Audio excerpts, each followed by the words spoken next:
welcome. Thank you so much for joining our TEP Town Hall episode 3, which we air the last Tuesday of every month to give you a bit of an update on our projects, courses, memberships, live streams, event updates, all sorts of things like that. We're also open up our member chat rooms at the end of each of these TEP Town Halls, so feel free to stick around if you want to meet us or meet any of the other members and share some sort of information with like-minded people. Let's start off with tonight and have a little look at our live stream schedule that's coming up for November. So once again, every Tuesday we'll have something happening in another action-packed month. Starting next week, the first Tuesday of the month, with our main feature, and this time it'll be Biomimicry Online Live, episode 12. We'll catch up with Sue Swain and find out a bit more about the world of biomimicry. Then we move on to another live feature, a special treat this month, where we go into episode 2, our coastal conservation online live episodes. Once again, we'll be joining Two Oceans Aquarium Foundation with a follow-up look at turtles. And then for the middle two Tuesdays of the month, on the 15th and the 22nd of November, we're going to do a little communities catch up. First of all with Pebbles Project, and then with Daktari Bush School and Wildlife Orphanage. Now, these sort of middle Tuesdays are usually replays, so these have been aired before, and this in particular was part of our community development in South Africa online event that we hosted last year. So make sure to catch up with that if you're interested in some sort of community development side of things. And then, as per normal, finish up the last Tuesday of the month on the 29th of November with TEP Town Hall episode 4. So yeah, we got lots to share with you this month, as always. But I think to start off with, we wanted to do a little quick update on some projects. And in particular, I wanted to do a little update on Zululand Rhino Orphanage, who have received a new orphan, which is obviously a tragic thing, and it's needless and shouldn't be happening. But luckily, these orphans are going to go to, or this new orphan is going to go to a good place and be looked after so well. So let's check this out.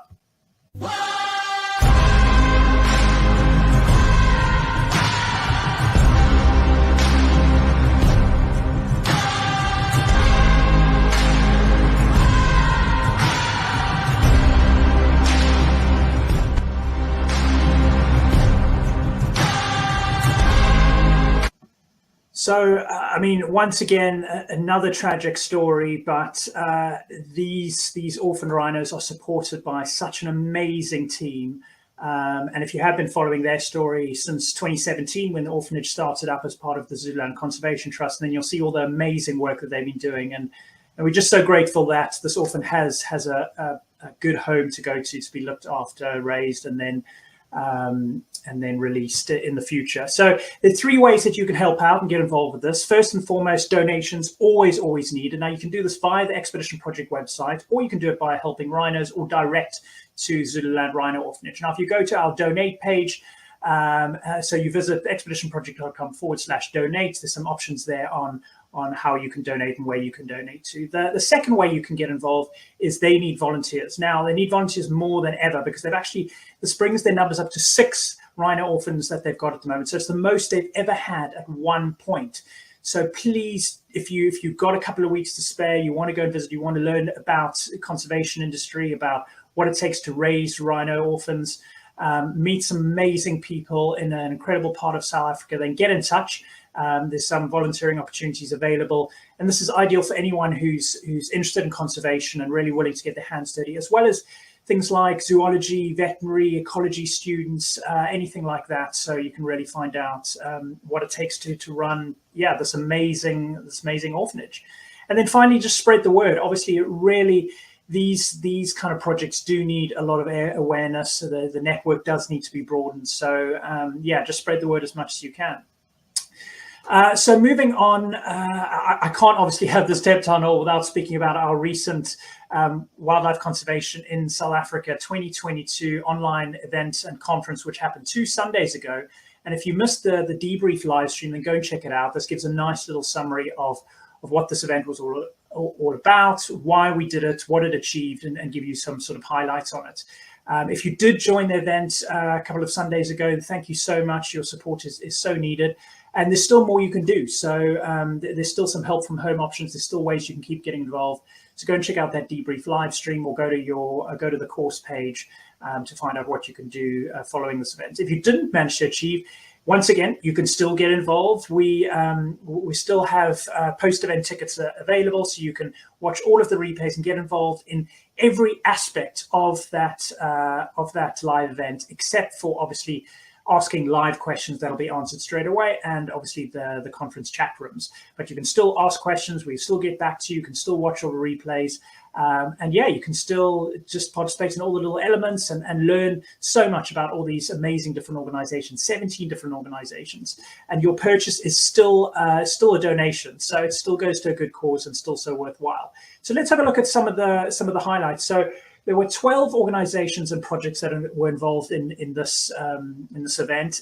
That was 17 speakers covering 12 different topics, and then one panel with 4 more organizations.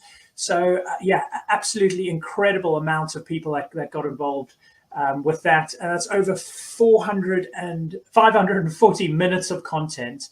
So over 9 hours of content, really incredible. So go and check it out, theexpeditionproject.com/WCSA22.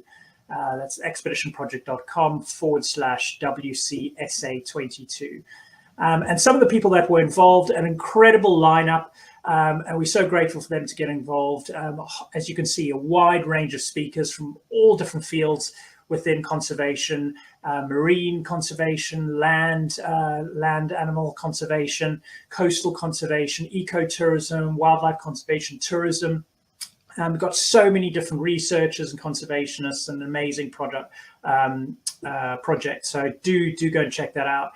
And we also had an amazing panel at the end where we discussed what some of the different factors are involved in conservation, and how other ways that people get involved with regards to ecotourism, wildlife conservation, tourism, some of the broader picture from WWF about ecosystems, and then some fantastic history of what Cape Nature has been getting up to as well. And then obviously so many ways that anyone who joined the event or still would like to get involved in some way can help from home wherever they are, even after the event. So watching replays, sending in some questions, joining the weekly live stream updates that I mentioned, getting involved in ongoing forums, joining some of the amazing online courses which involve most of these projects that are involved in these events. Virtual, get involved in some virtual volunteering. Obviously donations always needed. Visit in person. If you can manage to get out of South Africa, then there's some amazing projects that you can visit, and obviously just spread the word and share as much as you can about all these projects and all the amazing things they've been doing. So yeah, so that's a little bit of a update on the post-event of the Wildlife Conservation in South Africa 2022 event. But now it's time to get to the crux of our TEP Town Hall episode 3. Over the previous episodes that you may have seen, we've been covering things like, what different memberships you can get involved in, some of the online courses you can get involved in. And now we get to one of the other parts of the Expedition Project, which is the in-person side of things. So all those cool words like trips and ventures, exploring. So we want to go through now some of the ways that you can use the Expedition Project as a search tool, a trip planner, and also booking support. So let's get stuck in with some of the ways that you can get involved. So let's have a look at this.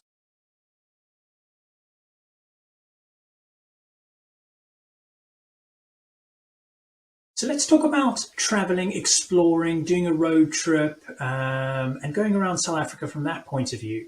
So if you go to the travel section over there, there's a few ways that you can do this. So the Expedition Project over the years, since it started in 2011, has connected with over 400 different accommodation establishments, restaurants, projects. We've got a massive network all over the country. Now, I'm going to explain to you how you can really make use of this network like no other organization out there, and why we're so different, and why it's really recommended that you use it. So there's a couple of things you can do. One of the things you can do is just go to the Explore section, and by going through that, you can see all the different organizations and destinations that we're sort of affiliated with. You can have a look through there. At the top, there's a featured section. So these are the main accommodation establishments that are some of our hosts, some of our main primary collaborators that we most recommend working with. If you scroll down to the bottom, there's a little search function there where you can search by a whole lot of different sort of ways, by the different categories you want, by the different locations in South Africa, if you know South Africa well enough to do that, by the different things that they cover at these places, the themes, you know, if it's a project that might help with your search a little bit. Otherwise, just type in a search function there and it'll help narrow it down. Now, when you go into one of these projects, you've got a couple of options and a couple of things you can do.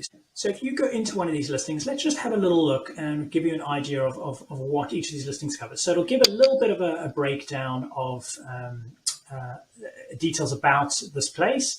The tags at the top help with sort of just telling you where it is, what kind of listing it is, what category it is, and so on and so on. So what you can do then is you can actually add this to your favorites if you want, if you really like it, and it'll actually be added to your favorite section up there. Okay, and we'll come back to that in a second. Then you've got a couple of options. So obviously, we'd like you to get in contact with us about these organizations so that we can help plan a nice trip for you, whether it's just you want to go to one place or several places. So you're welcome to reach out to us by using the inquiry form at the bottom over there, and we can help plan your trip. What this also does is it actually gives you access to a lot of other options as well because of our network and connection. So it is more cost effective to do it this way sometimes if you're planning to visit a few places. Otherwise, you're more than welcome to go direct to the establishments there. When you do go direct to them, just mention that you found it on the Expedition Project website so we know what promotions are working as we help these organizations. And remember, these organizations are listed on here because they support the Expedition Project and the local communities that we try and support as well. So they're involved in either community and conservation projects as well, or both, simply by trying to promote what's available in their area. So, you know, these are some not just amazing accommodation establishments and restaurants and stuff, but they're ones that are really supportive of their local communities. So either way, if you go direct to them, if you go via us, it's absolutely fine. But if you do go direct to them, just let them know. Let them know that you found via the Expedition Project. And there's a few other ways that you can find out more about them there. There's a little map and so on and so on. And at the bottom, it'll show you some other establishments in their area as well to make it a little bit easier. Okay, now if you pop to the favorite section over there, this will show you all the places that you've then selected that you started to build up as liking. So it'll give you a little short list over there, and then if you want to remove them, you say, oh no, not so interested in that one anymore, so let me get rid of that one. You can do. You go through, you've got all your selection that you've chosen there, and what it'll ask you to do is actually register an account. Once you've registered an account, it'll then give you the option to actually plan out a route. Okay, so let's go through and actually log in. Okay, so we are logged in, and now what you can do, what it'll show now is all those listings over there, and you can start to add them to the maps. You can go, yeah, so I like all of those ones, and remember, these are all the ones that you've sort of favorited at the top. So they're now showing at the bottom there. You can add all of these and do that. Let's just do that. Perfect. So add some of those. And then give you an option for a start and ending point. So that start and ending point will be one of these, or you might have to select one of the airport listings we've got, if that's the easiest way, because that's sometimes a central place to start and finish. But it's up to you how you want to start and end your trip. Then click calculate route, and what that'll actually do is it'll calculate a route for you, and it'll aim to, depending on your selection, to not have you go back in the same direction again. So basically, let's say you're starting at Cape Town, you're traveling up there, visiting those places, it'll take you down back by another route, depending on your selection, so that you can actually do a nice little road trip. So really handy feature. Underneath that, it'll break down the distances and give you a little route planner over there. And this will be stored on your account area if you do have a membership plan and you've got an account. So really handy little road trip feature. What you can then do is you can pop out a little inquiry form over there. We'll get sent this itinerary that you've created, and we can help you reach out to some of these projects, organizations, and help plan your trip and really kind of make that road trip as amazing as possible for you. So that is a fantastic option to use the road trip planner. So the next thing you can do is use some of our pre-built road trips. So this is broken down into two different forms. We've got road trips and we've got externships. So road trips is if you just want to go on a nice trip, visit a few places, then you've got a couple of choices within that. Externships is if this is all about learning. If you want to go and visit some projects and you want to go and do some volunteer work or do some academic research with one of the projects that we work with, then that's the route to go. So if we start with road trips, then you've got a couple of options. You've got our sort of ready-made trips, which are designed under 3 categories. We've got conservation, we've got community, and we've got coastal. So this just gives you an itinerary and a nice route, a nice trip to go. Sometimes we run these as you can join onto, but if we don't, then we give you the itinerary and we help you plan that. If you don't like any of those examples, then what you can do is you can actually just fill out the form, tell us a little bit about yourself, what you're looking to do, what your priorities are, what your budget is, and we can help you design a fantastic trip. The next option is externships. So as I mentioned, this is all about more if you're at university or if you want to further your education and you want to actually go and do something really hands-on and work with some of the amazing organizations, projects, and charities that we work with. So this is broken up into 3 different types of ready-made sort of externships that we've got. We've got marine research, we've got endangered species and rhino rehabilitation, and we've got wildlife vet experience. So those are ready-made, and there's various dates that these run. So if any of those 3 topics interest you, then definitely go and check those out. Get in touch and we can help you organize these. Once again, these are collaborative projects. So we're very transparent. We work with lots of different organizations to make these work, really try and bring the various communities that these projects are based in together in order to make it a once-in-a-lifetime trip. If none of those categories fall into what you want, then once again, you can fill out a form, tell us about what you're interested in, and we can help you design something. Another thing that you can do is you can actually go to the Explore section and go and look at all the different projects that we've got available. So if you scroll down and you go and find the type over there and then select projects, it'll break down all the different projects that we work with, and we can help you work with some of these amazing organizations. There's another option up at the top where you can just go to projects over there and it'll give you a breakdown of all the projects. So similarly, you can contact these projects directly. Please just tell them that you came from the expedition project so that they know that you found them via us and we know what promotions are working. If you need our help, you can reach out to us and we can help you organize this project. We don't charge anything more than what you would be charged if you go direct to these projects. So you do have a benefit either way. You can go direct. If you want to speak to them, absolutely fine. The result is the same. You're still going to have an amazing organization. But if you need a bit more help, you need a bit more pre-departure support, you want to go and visit some other projects, you want to go and do some other activities, you want to get some advice, you want to have access to video chats and video calls so you can get help before your trip, you want to get some access to some discounted online courses and get other opportunities, then obviously reach out to us and we can help you with a whole lot of other things as part of this community that we're developing. So I do recommend that obviously as well. But if you do go direct to these projects, then just let them know. Let them know that you came via the expedition project.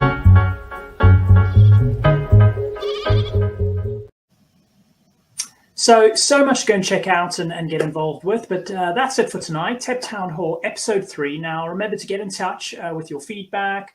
And you can move to the members chat room now if you want to meet some people and have a chat with some like-minded people. But thank you so much, as always, for your support. What we're going to do is play out with our wildlife conservation in South Africa sort of highlights reel and how you can get involved afterwards by still getting involved with a post-event ticket and some help from home things. So thank you so much for watching. Once again, this was TEP Town Hall episode 3. We'll see you next time. See you all.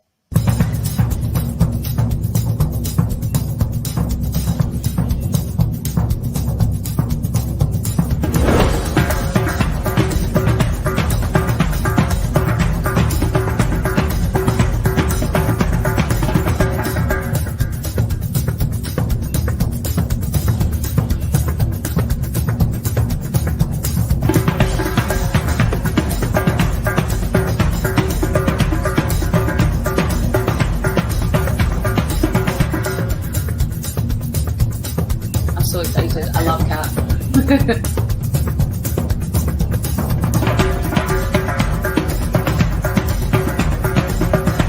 Now senior shark biologist at the ICT. Perhaps the biggest success that I've had so far is actually to have survived so long.